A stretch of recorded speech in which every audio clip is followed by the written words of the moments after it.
Today is July 26, 2018, and you're listening to Life in General with Ron Tang. Hey, what's going on, everybody? This is episode 4. I hope you guys are enjoying everything so far. I've recently learned to sync my RSS feed into other apps, so now you can find this podcast on Spotify, iTunes, and Google Podcasts, or any other podcasting apps except for YouTube and SoundCloud. I made 2 different accounts for those, so it should be available on all those. I'll be uploading into the different platforms one at a time. So what's going on? So I've got a few friends so far that's given me feedback on the podcast. This is regarding the music I've chosen to be a part of it. And some of the music I've chosen comes from a very special time in my life during a very special era. They don't really make music like this anymore. So I found this archive from a friend, and I wanted it exclusive to my podcast. Like, you won't find it anywhere else. Like, it doesn't exist on the internet. A lot of them are just like bands you listened to in high school. This is a lot of the skate thrash punk music that I listened to. This is during the late 90s, so but that was the scene during that time when I grew up. I think that was probably the best time in my life. Skate thrash, punk rock.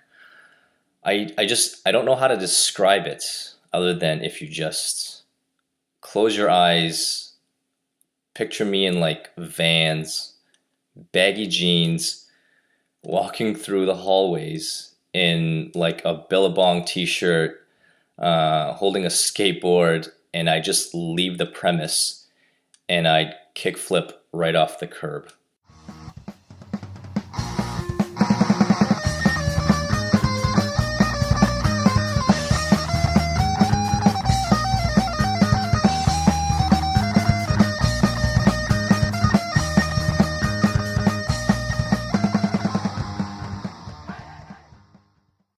Anyways, it's an era long gone. Even the bands that are still around now, I find their sounds have completely changed. They're still punk rock, but it's more like I got kids now type of punk rock. I saw the lineup for Warped Tour this year, and I think there was maybe only 4 bands that I still recognize, and their sound has completely changed. Like, it doesn't even sound the same.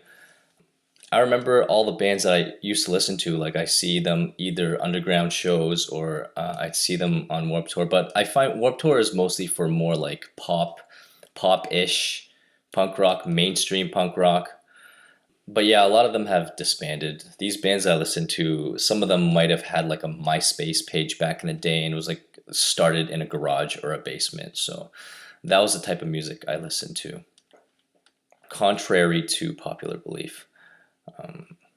I wonder if I can start a GoFundMe account that would maybe revive all the bands I listen to. There's a charitable cause I can get behind. Can you fund this? There's like a GoFundMe account for like everything now, don't they? I've seen so many pop up on Facebook now, like everywhere. I think every week there's a new one. Like, my friend's got a cough, it's not going away, she needs to do an MRI, the goal is $12,000. Yeah, let me guess, I'm being insensitive. Do you remember when GoFundMe was primarily for like disaster relief and people with illnesses? Which it still is, sort of. But I feel like a lot of these campaigns is a bit ridiculous, considering there's actually sick people who needs money for, prosthetics, funerals, or other types of medical treatment. From time to time, I see a problem on newsfeed, and I've donated here and there to friends, whether it's just 20, 30, 50, it's not a problem. I think to myself, yeah, it's been a good week. I could help out. Tragedies happen. I don't mind. But if you guys try, I've seen the dumbest shit. Like, what's the latest one? This girl needed funding from different people for her bikini contest. Yes, a bikini contest. Some chick you've never met, you're going to donate your hard-earned money for her to potentially win a bikini contest that will require more funds if she makes it to the nationals. If you type in bikini contest, you're gonna see like thousands of GoFundMe campaigns, and even more so for things like rhinoplasty, breast implants. Breast implants is huge. Like they're in the hundreds, thousands. Just girls asking strangers to fund their plastic surgery. By the way, I'm pro plastic surgery. Just throwing it out there. I feel like if something bothers you to a certain extent that you feel like you cannot live out this lifetime without that modification, then sure. I think it's part of the technological advancement to prepare you for mating season. True story. Or as the millennials now say, facts after everything. I don't know why. I'm a little behind on my Urban Dictionary, but facts. I had a childhood friend who was always insecure about his nose, and he spent $4,000 on rhinoplasty. He's like, yeah, I feel great. I don't feel like it's fucking with me on a daily basis, and I feel much better about myself. I was like, oh, okay. It's the world we live in. Looks do matter, your physique matters, your teeth matters, your presentation matters. There's nothing wrong with a healthy-minded individual. I'm not talking about surgery addiction or modifying to an extent where your old acquaintances can barely recognize you. Well, ultimately you do you, but if that's the route you're taking, yeah, go fund yourself, okay? I had Fraxel laser done this year for my old acne scars. Not all of it went away, but it's vastly improved. Because with acne scarring, it's usually deep underneath the layers of your skin, and it gives the appearance of these little potholes and moon craters. So right underneath with the micro needling, it pretty much damages your skin even more so, and then it fills it in when it heals the top layer. Small price for vanity. Couple days downtime, although I didn't care. I went into work the next Monday with a puffy red face. I got it done on the weekend. But yeah, these GoFundMe accounts with the bikini contests. I mean, if you've worked hard enough for a contest prep, why don't you be the strong-minded and hardworking individual that you are and fund yourself for the rest of the competition? Well, it never hurts to ask. Well, it does. It does. Your reputation. It usually goes down something like, oh, hey guys, I decided that after 8 weeks, it's time to enter a real bikini contest. To be honest, I had no idea it would cost this much, especially being a mom or full-time student or whatever. This will definitely get me more likes on my Instagram. So if anyone would help out, it'd be greatly appreciated. I'll give you a shout out if I win. But with $3,000, I can focus on my training and not have to worry about the cost of my diet coach, posing coach, life coach, supplements, hair extension, makeup artist. This is the love and dedication I have for the sport. Thank you all for your generous donations. How does that even work? Aren't there men who will ask for special privileges if they donated a certain amount? Of course they do. Prostitution has many faces, but I don't know. What's the point of building a rack if I never had any intention of using it? But then again, there's always men that will donate sums of money, even if it just merits them a hello and thank you. Oh, I don't mind, help a young lady out. This shit undermines the people who are potentially going to donate to a better cause to help people, but maybe saw yours the week before and now their $50 went to your nose job rather than little Danny's wheelchair. Okay? The age of digital panhandling. That's like asking for people to buy you a car because you're tired of walking to the gym. To boost your own vanity, that's what it takes. I've seen a lot of other ones too. There was a guy who posted. I've seen a case of my car window got smashed and they took my camera. You mean the one that's sitting in the passenger seat that everyone could see passing by because you didn't bother to hide it or tint your windows, knowing fully that you carry expensive equipment all the time? Like, yeah, I'm a photographer, so I need a new one. The goal is 3,000. I just say, yeah, that's a hard lesson. But there are noble ones though. There are noble ones.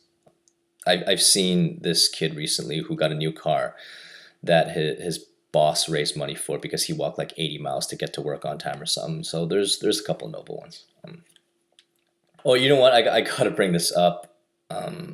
You know those Slacktivists on Facebook with their sappy stories about something that happened on the other side of the world. So you see this person raising money for like a sick dog in Egypt or something.